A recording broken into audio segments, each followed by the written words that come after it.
All right, we are Linguistic Chapter 9, Part 2. Oh, sorry, Linguistic Anthropology Chapter 9, Part 2. Um, Real quickly, let me advertise a couple anthropology courses to you. So, there are a couple courses that you can take now that you've taken this class. This class is the prerequisite for those courses. So, hold on, sorry. The two classes are, sorry, give me 1 second. I don't know what's happening with my computer. The two classes are sexuality and culture, as well as human rights. Sexuality and culture is taught by Professor Igor, who's a great professor. This approaches human sexuality from a unique perspective by incorporating theories from anthropology, sociology, psychology, women's studies, and queer theory. The course explores the ways in which sexual behavior has changed over time and how it varies cross-culturally. It will also address current issues such as pornography, sex workers, gender, sexual diversity, sex tourism, and same-sex sexuality, sexual rights, and cybersex. Okay, so that is the course taught by Professor Igor. It is when it was given to me, it was a fully online course. I think now it also has it in person. But yeah, you can check that out. The second one is human rights, which is taught by Professor Ryan. He's great. Overview of the anthropological, political, legal, economical, and philosophical perspectives on human rights, the history of human rights, examination of the basic treaties on human rights, and exploration of the ways in which culture, religion, race, gender, indigenous, human trafficking, genocide, and forced migration relate to human rights. Analysis of the global and local response to contemporary human rights abuses on a variety of issues in various countries. So this one I believe is in person. So actually I don't know. I know for sure this past semester was in person, so I don't know. I think it also has an online section. But check it out. These two courses require you to do a prerequisite. Obviously, if you've taken this course, you have the prerequisite, so feel free to sign up. Okay. Now, real quickly, announcements. Reflection 4 and quiz 4 are going to be due. I got to figure out the timing for the final, but I will get that to you. Just pay attention to the due dates that I put on Blackboard. Okay. All right, so what factors go into someone learning a new language? Learning a new language is very difficult, but I want you to think about like the different situations in which you learn a new language. One, the obvious one is that if you're immigrating to a new country, that's obvious, right? But when else do you learn a new language? You learn a new language when you're a kid, when you're growing up, right? What is difficult about that, or what is easy about that versus, again, other forms of learning a new language? Okay. Um, so, learning new language. Children learning languages develop an understanding of the rules of grammar and speech appropriate to a cultural context. So those are the two things that are required for fluency, right? Is understanding the rules of grammar, but also understanding when it is socially appropriate to use certain types of words. Okay, these two are further broken up, are broken up more formally into linguistic competence and communicative competence. Linguistic competence is the mastery of adult grammar, and communicative competence is the mastery of adult roles for socially and culturally appropriate speech. Okay, so those two things are the essential points for being fluent in a language. So, how does language affect the way we see the world? Linguistic relativity principle or superior warp hypothesis suggests that language has the power to shape the way people see the world.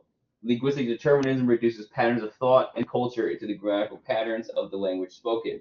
So, um, basically, what this is saying is that linguistic, language affects the way we think about things, but it doesn't tell us what to think, right? Linguistic determinism means that it kind of tells us what to think, which is obviously not true. So, a great example of linguistic determinism would be like, so you know how in Spanish there's the masculine and feminine charge. Just because everything is O or O, like Latin O and Latin on, does that mean that they cannot understand what it means to be gender neutral? Whether they agree with it or not is a different thing, but does it mean that they can't understand it? Of course not, right? It just means that they will have to deal with it differently, right? That being said, linguistic relativity principle again It's the idea that the language we learn can affect how we see the world, right? So when you think about like the word, I don't know.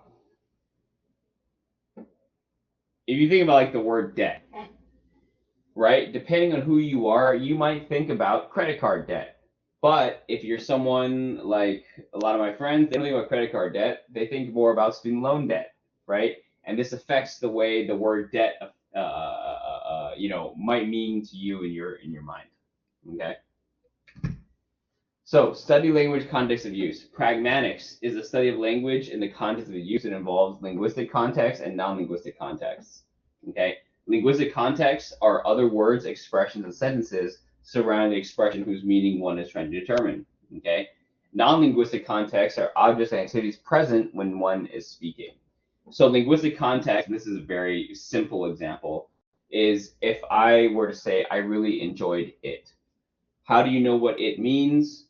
If I was like, I went to a pizza place yesterday, I really enjoyed it. That's how you know what I'm talking about, right? It's through the sentence, through other words that I'm saying. Non-linguistic context would be like if we were in a classroom and I was like, who is that? And I pointed toward the door. That would be a non-linguistic context. That would be something that's outside of what I'm saying, affecting the meaning of my sentence. Okay.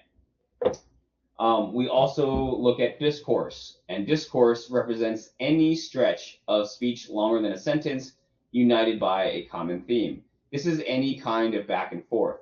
So an easy example is I know no one here uses Facebook anymore, but if you use Facebook, when people post a political opinion and people comment, right, that is a discourse. You're going back and forth. If you're texting someone and they respond, that's a discourse. If you are talking to someone, that is a discourse. It's also used in other contexts, like academic discourse, right? Which is like I write a paper about how green apples are good for you, and then you write a paper saying that actually green apples are bad for you because of this, this, and that. We are having an academic discourse about green apples. Okay. So I'm gonna play this quick video, and we're gonna talk about it right after. This is the Beijing bargainers video. Let me get rid of the commercial first. But yeah, I really want you to pay attention to like one, where is this, and number two, would you consider their English fluent? Why or why not? And more importantly, those 2 points of fluency. What is strong or weak depending on what you see? Okay, let me. Yeah, good. I'm gonna mute myself. You give me your best price, but if you want to buy, if you don't want to buy, I don't want to talk to you. I don't want to buy. I don't want to buy. See, you don't want to buy, you ask me. I just asked you for the price. You want to buy? No, I don't. You don't want to buy, why you ask me?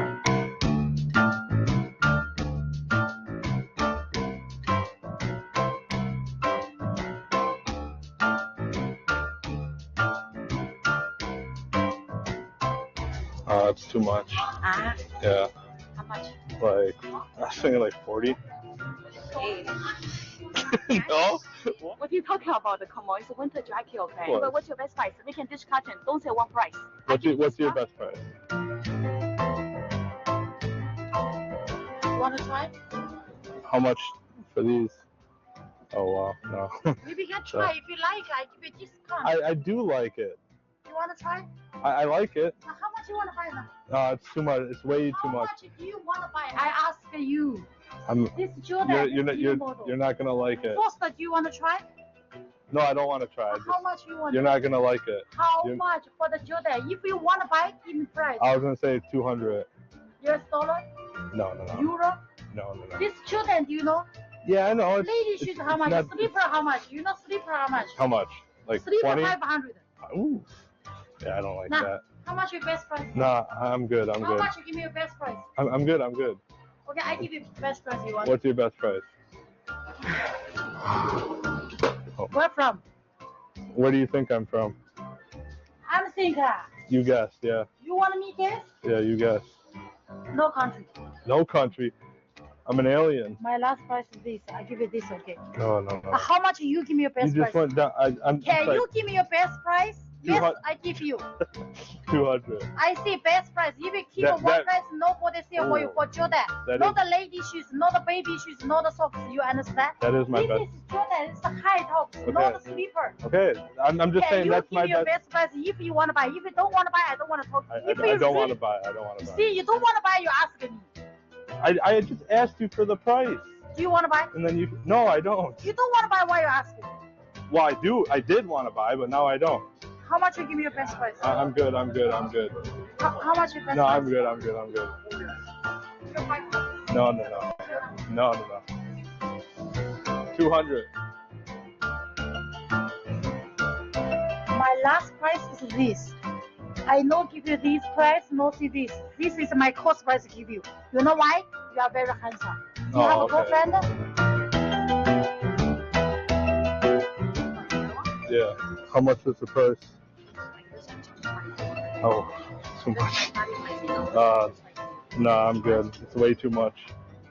Okay. 3,000. That's way too much. How much can I pay? I only have like 1,000, so I only want to pay like. Credit card, no problem. No, I don't have You a only credit pay card. cash. I don't have a You credit check how card. much cash you have. You check how much cash you have. No, I don't have cash. I have WeChat. Oh, WeChat. How much Yeah, do you I have? live here. Oh, you live here. Yeah, How much for WeChat? Give me best price. for like WeChat. 300. What are you talking about? Come on, it's a winter jacket, okay? Oh. Have this price, okay?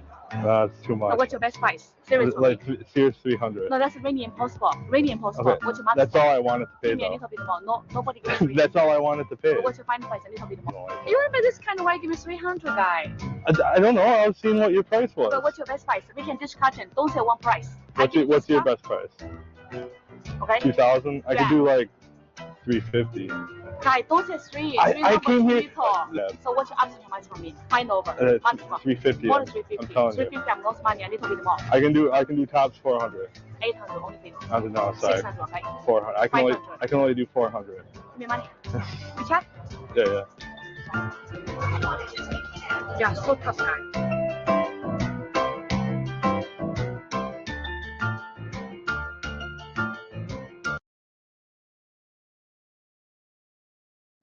Okay, so I think it's pretty obvious that this person or these people do not speak English fluently, but I have to say it's pretty impressive because they are in a completely separate country speaking English. Now, let's go. There's certain things I want to emphasize.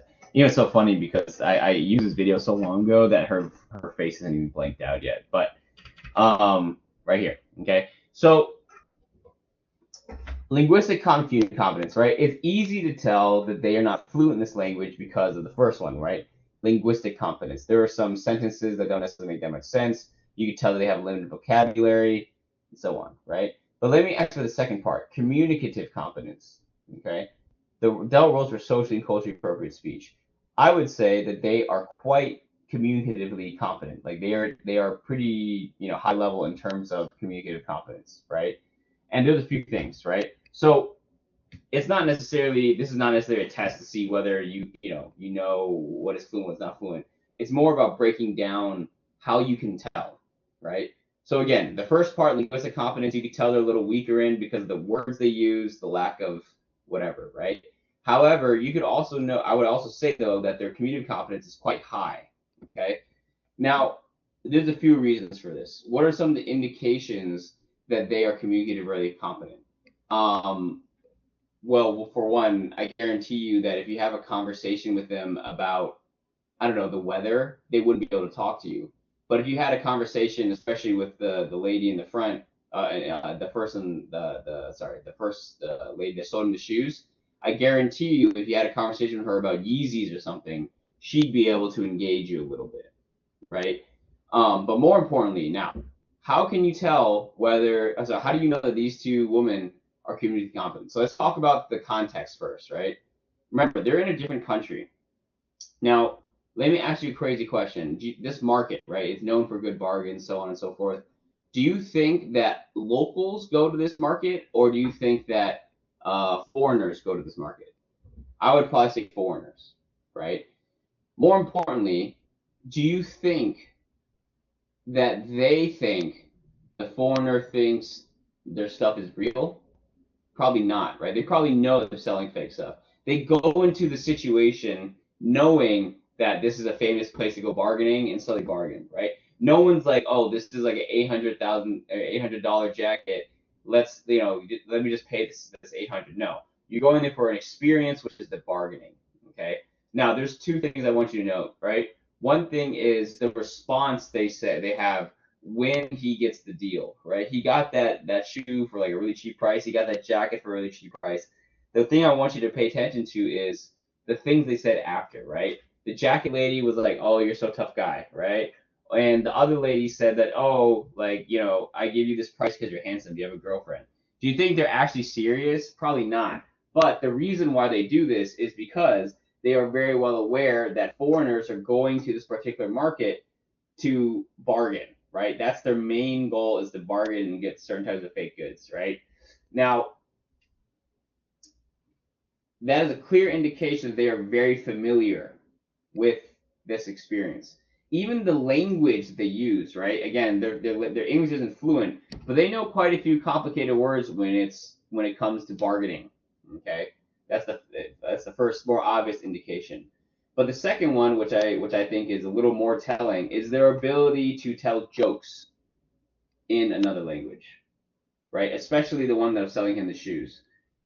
When she was joking, like, "Oh, you want me to guess where you're from? I think you're from nowhere." That's a joke, and the joke hit, right? Like it was a well placed whatever punchline, whatever you want to call it. Now, I don't know about you. I don't know if you guys speak another language, but it is difficult when you are speaking another language you're not as fluent in to tell jokes. Why is that? Because what is considered funny and what is considered the punchline, the timing, all that stuff is different depending on what language you are speaking, obviously. Right? So their ability to tell jokes to me is a pretty clear indication that they have communicative competence. Again, the mastery of adult roles. So in this case, it is the mastery of understanding that this foreigner wants to come here and bargain and haggle and get a good price and feel good about himself about getting that price, right? They are very understanding of that role, right? So I would say that these two ladies, of course, they're not fluent in English. Their linguistic competence is, middle to low, but their communicative competence is very high.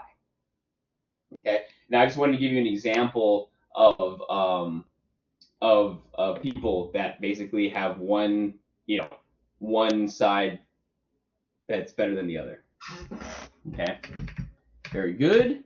Now, studying language context of use. Ethnopragmatics is a study of language use that relies on ethnography to see how speech is constituted by and constituted of social interaction, focusing on practice and habitus, right? Practice views grammar, cultural values, and action linked to human activity. Habituses meaning everyday social activity rather than grammar. So basically, when you are studying language, a lot of linguistic anthropologists like to do ethnopragmatics, which again is similar to ethnography when you're living and interacting with this person for a long time. So let's say you're a researcher and you're trying to understand the context of I'm mad tight. When does this person use it? Right? They use it with their friends. Maybe they don't use it with their teacher. Maybe they don't use it at their job, right? They might use it over text. They might not use it over email. What does that say about that person's life? What does that say about the statement, "I'm mad type," right? These are the types of things that linguistic anthropologists pay attention to. Studying language context of use. Linguistic meaning is rooted in practical activity which carries the burden of meaning. Different social groups engage in different communicative practices known as discourse genres, and heteroglossy refers to each person's linguistic knowledge and ability to command and rate the discourse genres. So the first thing is very important, right? When we're talking about the definitions of words, how are those definitions created? They are created by culture. They're created by society, right? They are created and learned through your day-to-day experiences. They are not, I repeat, they are not learned from a dictionary. They are learned from your day-to-day experiences, whatever that is. That could be reading a book, that could be going to school, that could be hanging out with your friends, you watch YouTube, whatever. Okay. Different social groups engage in different communicative practices known as discourse genres. When you are speaking to a professor, when you are speaking to your friends, when you're speaking to your boss, when you're speaking to a police officer, when you're speaking to I don't know, a woman versus a man. These are all different situations in which your speaking capabilities change. Or sorry, your speaking genre, your speaking style changes, right? Your ability to change between these types of discourse genres is heteroglossia. So basically, what this is a more is a basically the anthropological version of code switching, right? You are literally changing the way you communicate depending on what you're doing, right? And this happens to everybody. The way you write an email is going to be different than the way you write a text message, right? That is an example of code switching. That is, and our ability to do that, which other animals cannot do, our ability to do that is heteroglossia. Okay, and this is important because that means that we are not bound by language, meaning that we use the language again, as we talked about earlier, creatively. We don't use it like in one way, only one way. We use it in different ways depending on what's appropriate. Okay, great. Languages meet other languages. Pidgin languages develop between members of a community that possess distinct native languages. It represents a language with no native speakers, exhibit many of the same linguistic features of non-Pidgin languages, involve radical negotiated new meanings. So what this is just to say is that Pidgin languages, which unfortunately is usually caused by colonization, are languages that are often looked down upon and thought of as incomplete languages, but they are very complete.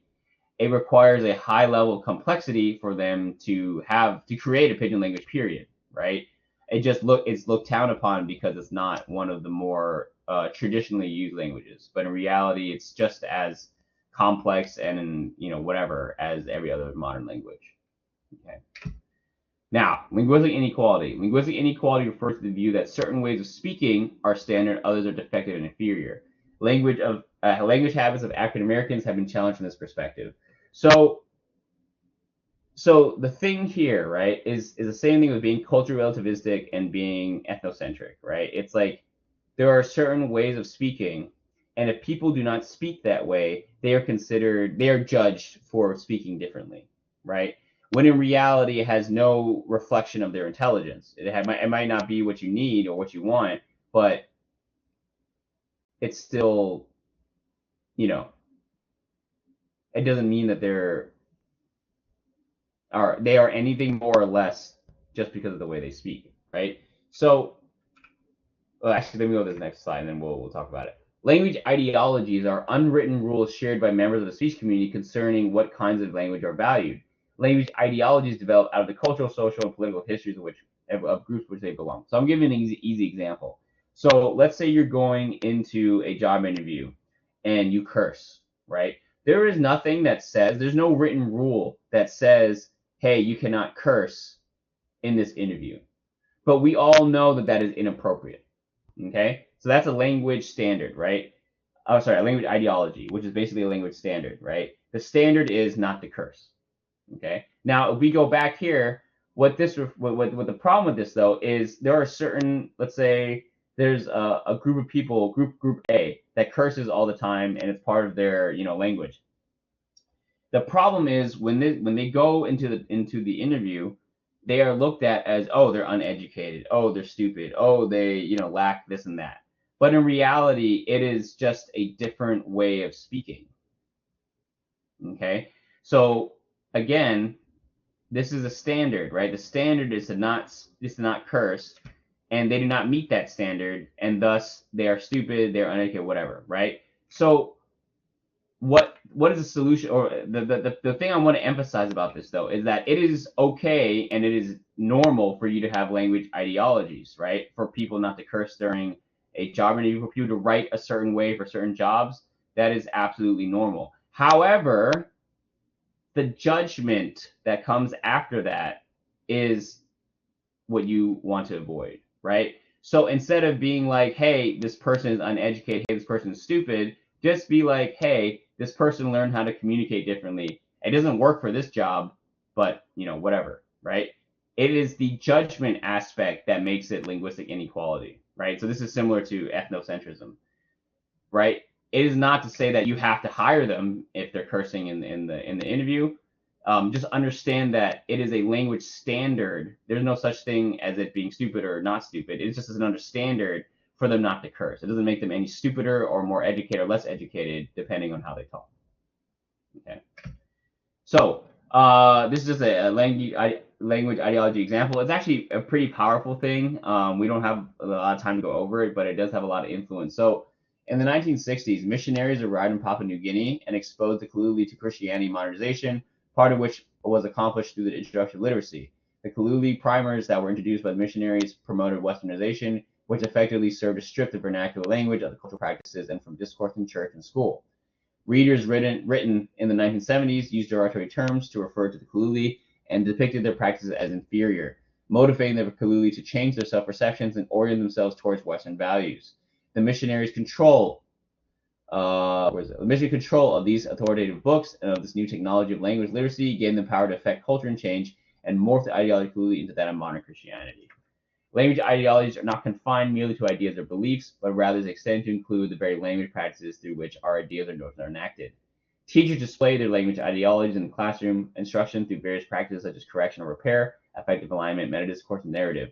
The study of ideology seeks to uncover the hidden world of students and teachers to shed light on the fundamental forces that shape and give meaning to their actions and interactions. So basically, what is happening here is the missionaries went to the Kuli, and they basically, introduced them to Christianity. But the problem is all the text and stuff we're basically hating on everything the Kaluli did and everything they were, and it created a lot of issues for them in their identity. They felt they basically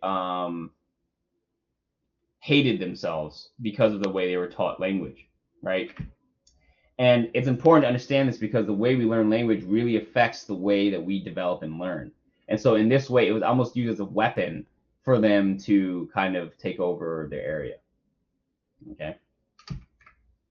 So what is lost if a language dies? At the beginning of the 21st century, anthropology and linguists began working to maintain or revive language with small numbers of native speakers. Such languages are in danger of disappearing because young people in the speech community stop using or never learn their native language. So I'm going to go talk about this in 3 layers.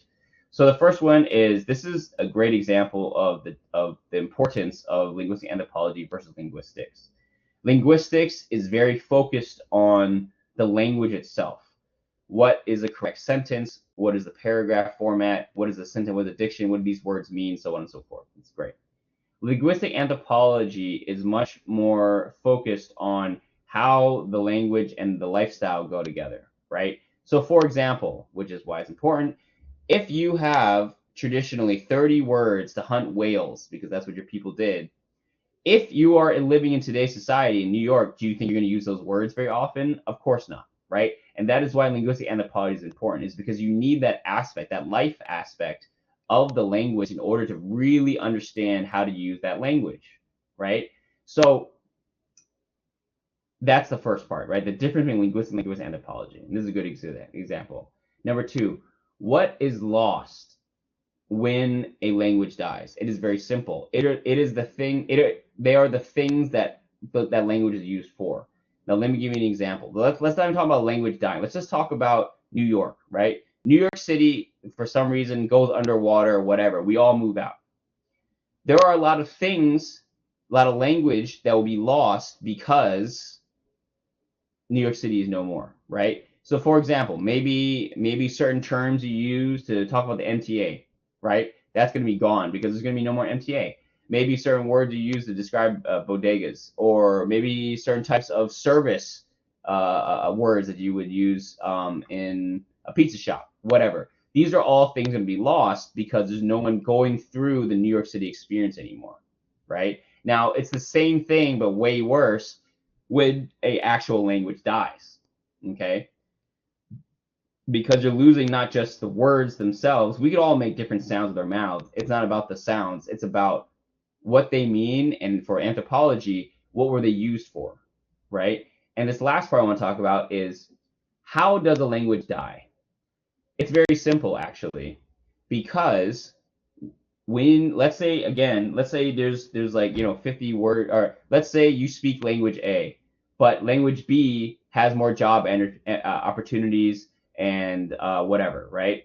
More and more people for job opportunities and a good lifestyle are going to move towards language B, and eventually there's nothing left in language A. It's that simple. It's that simple, right? Of course, there are more dramatic things like certain peoples getting wiped out. That is more dramatic, but the result is the same. You're losing literally a whole bunch of cultural importance and understanding of lifestyle when a language dies. Okay. All right, so circling back, what factors go into someone learning a new language? There's a lot of factors, but most importantly is what types of things are you doing to practice, or not practice, to use the language you've learned. And that really is what it comes down to, is how are you using the language and are you using it often? So let me give you a funny example. So I speak Chinese, I speak it okay, but I remember when we were doing construction that time, the construction workers were Chinese, and I needed to have the water heater replaced. And I just realized when I in that conversation, I have no idea how to freaking say water heater. Why is that? It's because I've never had to use that type of language in Chinese. You ask me, like going out to eat, using the bathroom, saying hello, even conversation about school, no problem. But you ask me about construction, drywall, what else? Pipes, all this other stuff. I have no idea how to say in Chinese, right? So what factors go into someone learning a new language is not just learning the names or the labels and the definitions, but also when to use it. And a lot of things that affects your language learning is what situations you're in. All right. Again, reflection 4, quiz 4. I will give you an update on the final. And other than that, have a nice week. If you have any questions, just shoot me an email at raymond.fong@kbcc.qd.edu.